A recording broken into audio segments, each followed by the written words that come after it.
So ladies and gentlemen, finally the new Swift is here and we're driving it. Now with this new Swift, there are a lot of questions. When the Swift launch happened, of course, there were a lot of questions about the powertrain because the Swift is a car that has always been known for its driving fun and driving dynamics. But this Swift is modern, it's new, but it's got lesser power. Now it's more fuel efficient. That's a good thing, but lesser power. So has this Swift compromise the DNA that we have always associated with the Swift brand? Or has it been able to retain it? Well, that's exactly what I'll tell you over the next few minutes.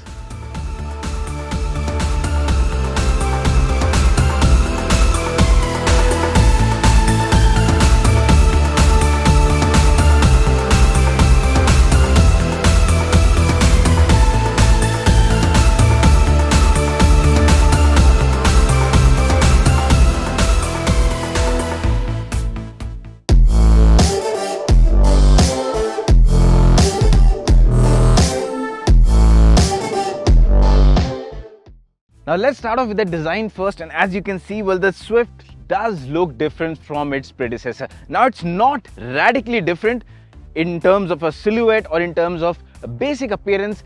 There is a lot of similarity, but when you get up close with the car, you can see it is a lot different. Now when you look at the front end, it is a completely new front end. The grille is different. Of course, this effect that they've given, this complete glossy finish that they've given, looks nice on the car.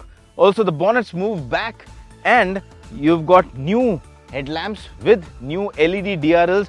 The lower part again has been designed in a way to give the car a nice hunkered down sporty design, and it looks well. It does its job good.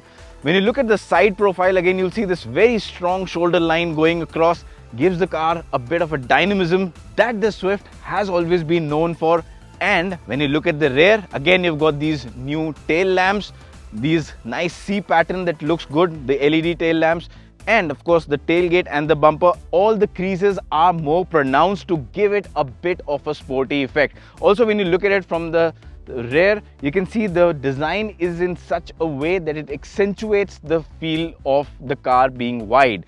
So that gives the car a bit of a sporty profile. So in short, if I have to talk about the design, well, when you add all of these changes, also the kind of new shades that have come in, the dual tone paint job, the Swift, which has always been known to be a sporty looking car, it continues to look sporty and nice.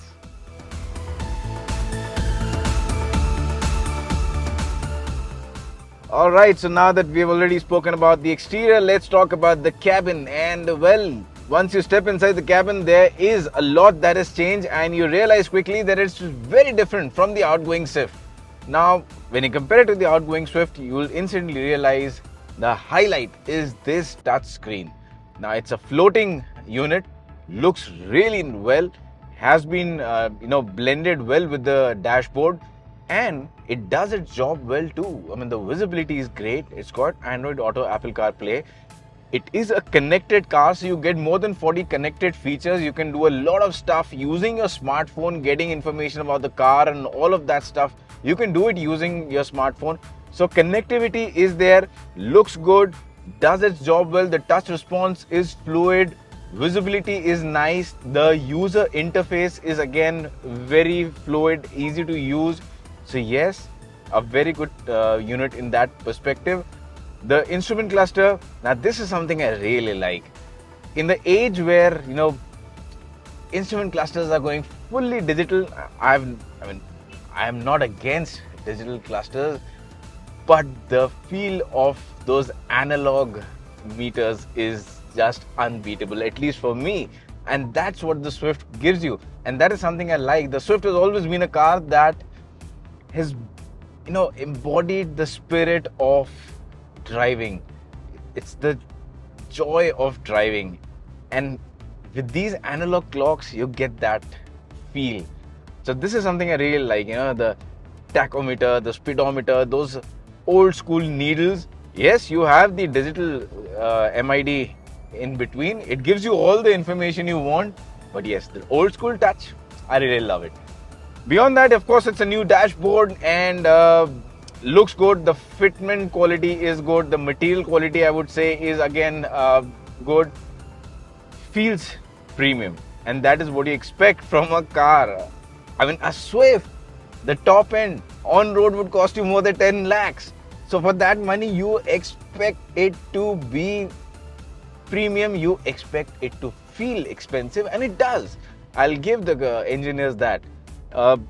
Beyond that, if you look at the seats, nice comfy seats, the cushioning is spot on, shoulder support is very nice, and even in terms of features, if you look at this car now, this is where the Swift has made a big leap.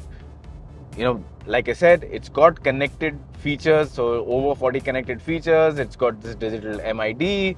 Beyond that, again, you've got these new climate control buttons here, really lend a very good premium touch to the cabin. They look plush, and of course they're good to use. Even the lower center console has been designed in a minimalistic design, which is something I personally quite like. And yeah, it looks good, goes well with the sporty character of the Swift. In terms of space, again, the cabin is well sorted out. You've got a lot of cubby holes, practical storage spaces inside the cabin, and that just adds a lot to the overall convenience of the cabin. And when I look at all the things added up, I think the Swift has made a big leap in terms of convenience and in terms of connectivity, which is precisely what a modern buyer wants. A young buyer who's looking for a Swift, you want new age features, this one's got it. And talking about the back seat, well, the new Swift definitely is a spacious car. When you look at it from a segment perspective, it gives you a good amount of space inside. You've got decent amount of leg room, knee room, the shoulder room is nice, and the backrest angle is also decent. So as a result of that, if you're going out for long journeys, your friends or your family members won't be unhappy when you plonk them in that rear seat. And now on to the most important part about this review, and that's the driving bit, because the Swift has always been this car that has been known for delivering the joy of driving. Now with this Swift, there are a lot of questions. A 3-cylinder engine, lesser power, well, more fuel efficiency. Has the Swift lost its DNA? Now, I've driven it, and let me tell you, fortunately not. Because yes, I mean, I wouldn't go on to say that it is better than the earlier Swifts in terms of driving joy. All I'm saying is it hasn't lost that DNA. With lesser power, it doesn't mean that it's slower.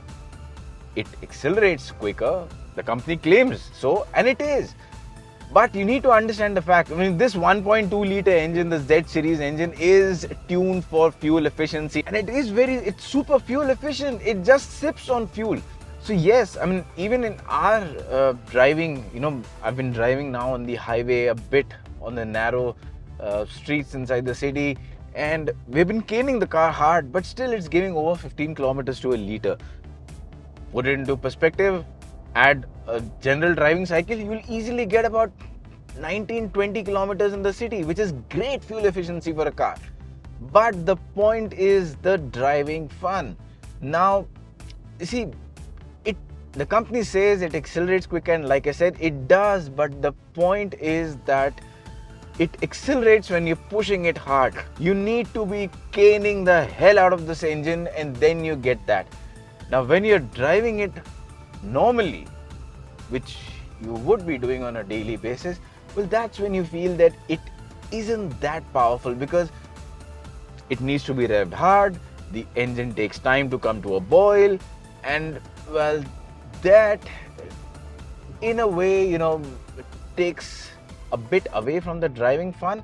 But it's something also not to the point that you will completely lose the plot, because you will tune or adapt your driving style to it. And once you do, you learn to drive the new Swift. You know that you have to keep it on a boil, the right RPM range. It can be fun. Yes, it's a bit vocal. It's a 3-cylinder pot. It can be vocal and not in a good way, but At the end of the day, this Swift is quick, but you have to adapt and train yourself to be able to drive it quickly. So that's the key thing about this Swift. And as far as efficiency goes, fuel efficiency, like I've said, it's super fuel efficient. So that is something that will keep you happy, your wallet happy, which is a good thing.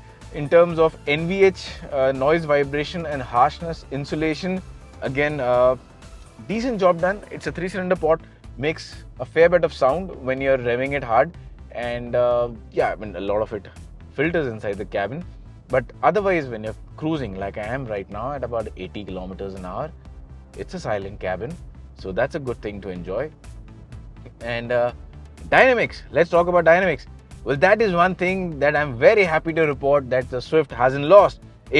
That go-kart feeling that the Swift has always had, this one has it too. And we were able to also drive it around this custom-made short circuits that Maruti had done for us. And yeah, that go-kart feeling is there with this Swift. So that is something that has really stuck on with this new Swift. I mean, the engine, yes, it's a bit of a hit and miss, but the dynamics, the suspension, the handling, the stability of this car is just phenomenal, like it has always been. It's a sporty hatchback, and it's a car that you can chuck into corners. It's got this manual handbrake. You can just yank on the handbrake lever, get it to pivot on the front tires. It's a fun car to drive, just what you expect the Swift to be.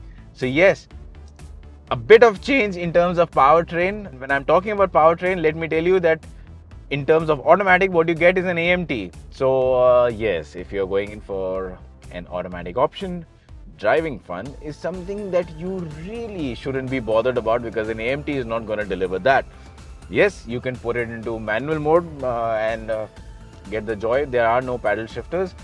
But if you really want to experience the Swift DNA, go for the manual. That is far more fun. But beyond that, how do we look at it as when I have to summarize the product? Well, the Swift has improved a lot in every department except the powertrain. I wouldn't say it's a demotion. It is just deviated from the path that we know the Swift has always been on. But still, it's a quick car. It's a fun car to drive. It is now more feature loaded. It is more convenient. It is more comfortable. But the problem that a lot of people have been telling us is that it's expensive. And well, the prices that you see at the bottom of your screen, well, it is pricey. I mean, for a Swift, for a top-end model, you're paying more than 10 lakh on road. Is it worth the money? Well, I think if you're not someone who is infatuated with the SUV body style and you understand what hatchbacks are meant to be and how pure hatchbacks are, the Swift is really a good car. You have to take into account all the features that you get, the new kind of features. Also, it comes standard now with 6 airbags. So all of this is additional safety, additional convenience, and it will come at a price. So yes, you pay more, but you get more. And that is what's good about the new age buyer. The new age buyer isn't really, concerned about paying more. What you want is you get more value for money, and that's exactly what the new Swift offers. Now, if you have taken a test drive or are planning to take a test drive, let us know in the comments what you think about this new Swift and how is it to drive, especially if you have driven the old Swift. And if you like this video, hit that subscribe button, click that little bell icon so that all our videos can reach to you directly, and share it as well.